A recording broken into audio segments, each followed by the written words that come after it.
few people from the industry can give very, very different opinions on the same subject and come at it from different angles. Great speakers, some great topics, and I think a lot of things to take away and think about for the future. I'm fascinated. I think the content has been great so far. Hello, good morning. My name is Arlette Gilbert, and I am responsible for marketing, sales and revenue management with Bilderberg. And I'm really pleased to be here with you today to share our story on how we have used data, big data, in driving more bookings direct. But let me start, and this might be a bit of a disappointment, but I am really not a data expert. By far not a data expert. I think I've failed all of my math exams in the past. I am, however, very passionate about creating an excellent guest experience. And I think that's one of the reasons I'm still working in the hospitality industry for over 20 years. I started with Rico, with Golden Tulip, and now for 8 years at Bilderberg. And I think it's also a passion we probably all share here in the room, and that is creating excellent guest experience and have them return. I work for a rather small hotel chain. It's Bilderberg in Dutch, Bilderberg in English. And working for a small hotel chain actually has its benefits, because it has the benefit that you can test new ways of doing business on your own without too many stakeholders wanting to interfere. But it also has a disadvantage, and that is budgets, teams, and there is most of the time a real focus on the day-to-day business and getting the revenues in right now, a real focus on cash and not too much on the longer term. We are only present in Holland. We have around a 50% rooms division revenue and 50% food and beverage revenue and other revenue. And if you look at our hotels, some of them are in real lovely castle locations and some are more boutique-style hotels in the city centre. And our business segments is around 60% leisure and around 40% meeting and event business, which is a large driver of our revenue. The past years, and even today, at every conference or workshop I have attended, there were talks about big data and how big data and using it was going to change the landscape of hospitality, and that you had to be really fast, otherwise someone else would do it, and then you're too late. So I always got a bit worried during those conferences. I thought, yeah, well, we're sitting on a pile of data. Of course we have to use it. But how are we going to use it? And that was the main question I had, because I got a bit scared of big data because I'm not a data expert. So let me tell you what we have done at Bilderberg. We started with dreaming. And I think that's always a good start for new projects. Our general managers in our hotels, and there are some general managers in the room here as well, they are really excellent hosts. They know everything about their regular guests. They actually understand their guests. So we were dreaming, what if we would be able to know all of our guests in a way that the general manager understands his regular guests? What would that mean? And another dream in reviews on social media, in personal conversations. We learn what our guests like about our hotels. So we were dreaming, what would happen if we would know, if we would be able to create all of those moments that people actually find worth sharing for all of our guests, regardless of the channel they use. And last, and this is the dream of every marketeer, is that you would actually be able to deliver the right message at the right price with the right content via the right channel to the right person that drives conversion on your own website. If we would get that together, what would that mean for our revenues? But this is the landscape we're in. And it seems complicated, and actually it is. And it is the landscape that a lot of us are still in. We have 17 different property management systems. We have 17 different point of sale systems. We work with the CRM, we work with the CRS. We have our benchmark data from STR, and we have our review data from another channel. And it's all fragmented. And everybody in the company uses the data or the system for a different purpose. But nobody actually has a 360 view on his customer. So who in the room has a 360 view on the customer within every role within the company? Nobody. We neither. So I don't have the Holy Grail for that. So one guest can actually have 20 different faces when arriving in our hotel. And it's the reason, and last night it happened to me also when I checked in here at front desk, it's the question, have you stayed with us before? And that leaves our guests sometimes really annoyed because during the last day, they've left a review on TripAdvisor. The GM actually responded to that review, and they've just posted on Twitter how much they look forward to the next day, and then they enter the hotel. Wow, that's a warm welcome. But dreaming isn't enough. We're a small company, around 80 million revenue a year, 1 million bid plus marketing and sales budget a year, including the distribution budget. So we had to translate our dream into real KPIs to make sure we could get the investment to start moving forward.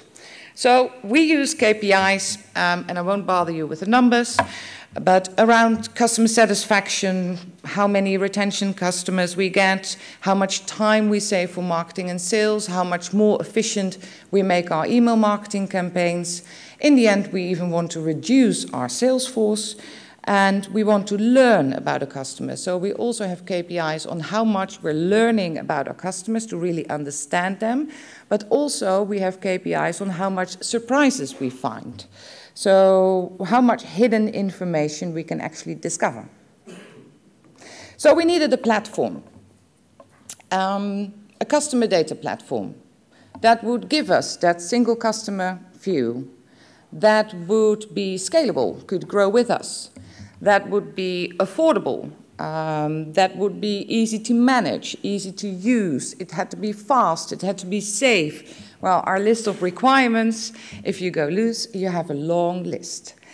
And what we've learned from our search, and I think that's a lesson I'd like to share, is that it is best to stay far away from all of the large ICT companies that we all know, at least if you're not like the really large hotel chains, because they will start with charging you a fee to jointly come up with a strategy, and then a fee for consultancy. And if you talk to them, they make connecting data sources and using that data sound really, really complicated. And in the end, it's not. We found partners with Yoursign and Predict, and they're small companies from Holland. And when we told them our dream, they were really keen on developing a proof of concept together with us. And that's what we did, because we thought we have to start small, and we have to deliver results to get more funding. So we had very limited investment cost. Actually, we started with not even 10K in building the platform. Because what we did, we just started with connecting 3 data sources. The transactional data from the 17 different PMS systems, the web visit data from Google Analytics, and all of the data on click behavior from our email marketing system. And we push the data, and it's real time, to a customer data platform. And there the data is aggregated in one customer profile that can then be fed back to email marketing, direct mail, the sales force using the CRM, and for further use in any campaign that we would like. But all we needed was proof that combining different data sources, searching for actionable data that we could actually work with, would drive our guest experience, would drive our revenue. Because in the end, we need to deliver a result.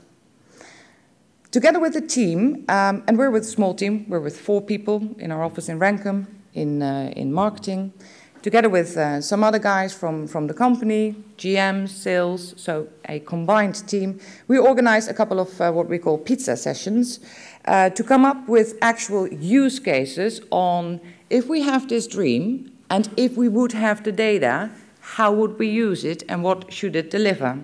So we thought of 3 use cases.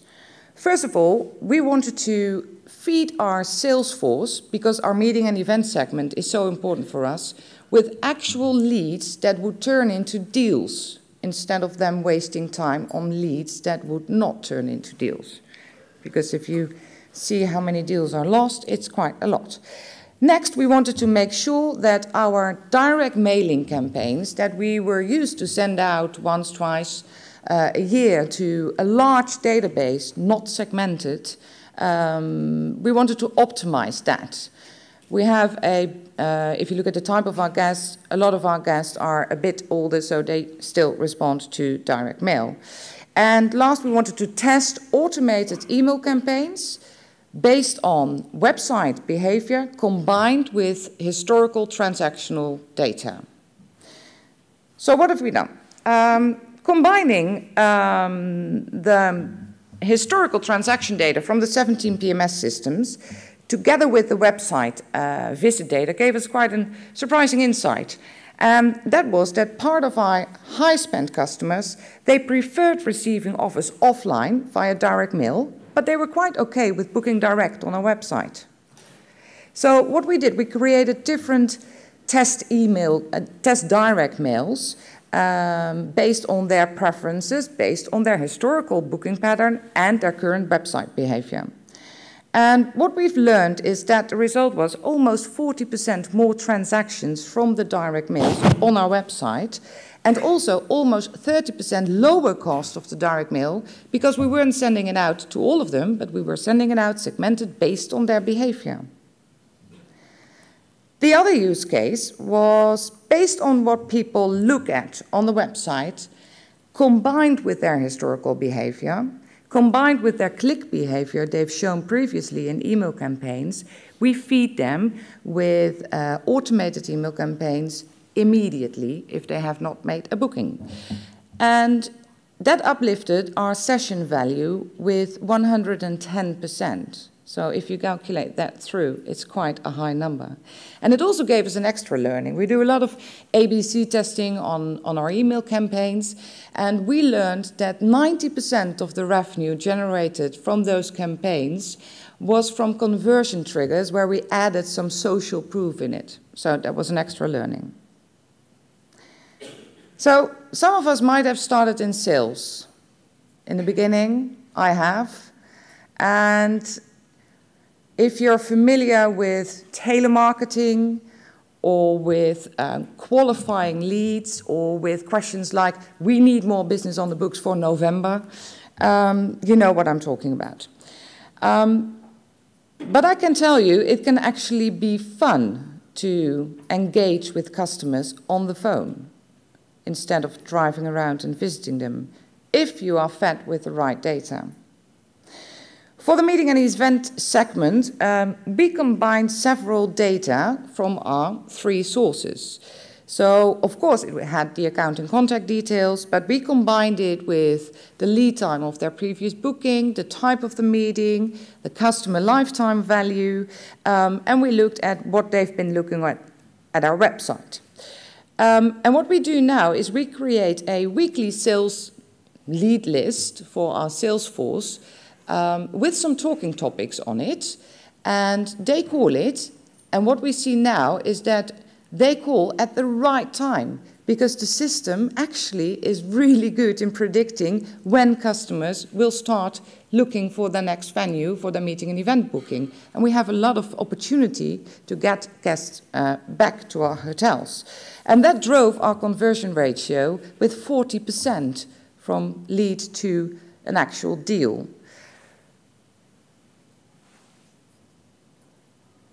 We were sometimes really surprised by the results we got from just testing different things and combining just 3 data sources. Well, actually, we're very happy with the results. And we also learned that it's really good, and that's sometimes very difficult for hoteliers, because we have all kinds of assumptions on what will drive our business forward. But if you take a step back, and especially if you're not a data expert, and let the data insights surprise you, and then start testing things, that really helps with changing the mindset on big data. Well, we all know that in May 2018, we all have to be ready for the new GDPR requirements. And of course, we are all data aware. Being hoteliers, we know how sensitive data is. I'm not an expert on this, and I've seen that there's going to be a speaker later today that is an expert, but 2 tips from my side. I think, first of all, make sure that the access, so the user right access to your customer data platform is like double, triple protected. That's like really important. And second, make sure that if you're going to use a data platform, make sure that that tool, that system is ready for the new requirements, because a lot of them are not. So, for example, that it can easily feed the information that you store from your guests back to the guests, so they can decide on how they want their data to be stored and how you can use it. We are not at the end of our journey. Actually, we have just started. And as a gentleman today said, if you look at the hotel industry, and if you look at how long we have been talking about how to use big data, it might be a bit of a disappointment how far we've come. And I think you should move data away from data experts within your company and bring the project to people that want to enhance guest experience or want to drive revenue, and have them think about the use cases on which you can use data, and then have the data expert deliver the data. Because here's what we've learned so far. Big data really is big, and paralysis by analysis is a real danger.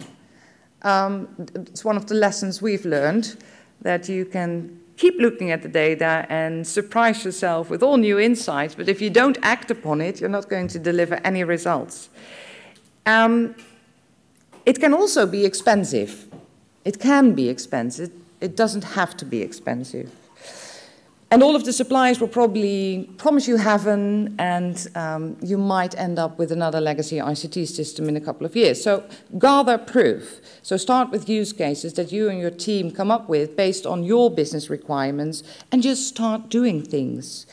Don't start with connecting all kinds of data sources. Start with the use cases, and from there move backward and see what data do I need to make sure that we can gather proof. So what are we going to do next? We're going to connect more sources, like weather forecast. A lot of our business is leisure. We're going to connect the reviews. We're going to connect the STR data. And we're going to expand the use of the data from our marketing and sales into operations, because we don't want people to ask, have you stayed with us before? And we think there's a lot of opportunity in driving our review scores by enhancing guest experience with the use of data. So really use data from a service point of view. And of course, one big topic with us is mentioned before. It's the distribution cost, it's the commission cost. We want to make sure that we kind of see it as a good investment, but preferably a bit of a lower investment. So any tips on that side, I'm looking forward to. So very keen to engage with you tonight or during breaks to exchange lessons learned and get some more ideas on how to move forward. But I think most important is make mistakes. Just start, do something, make mistakes, learn from it, because you can prove anything with stats except the truth. And it's not my quote, it's a quote, I think, from the Middle Ages, so it was already true back then. Thank you very much.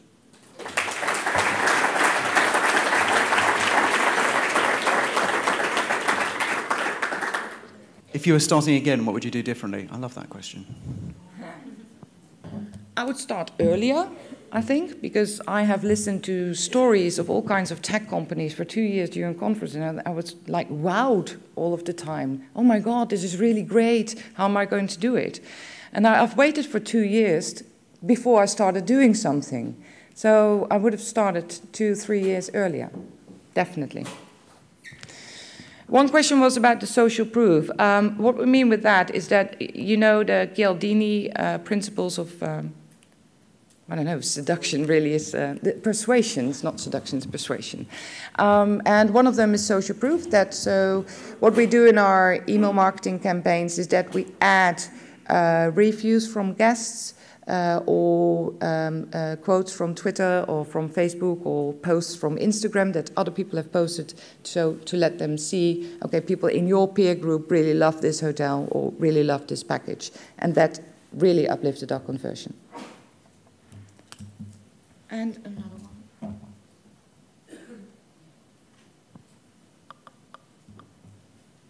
How do we identify on the website?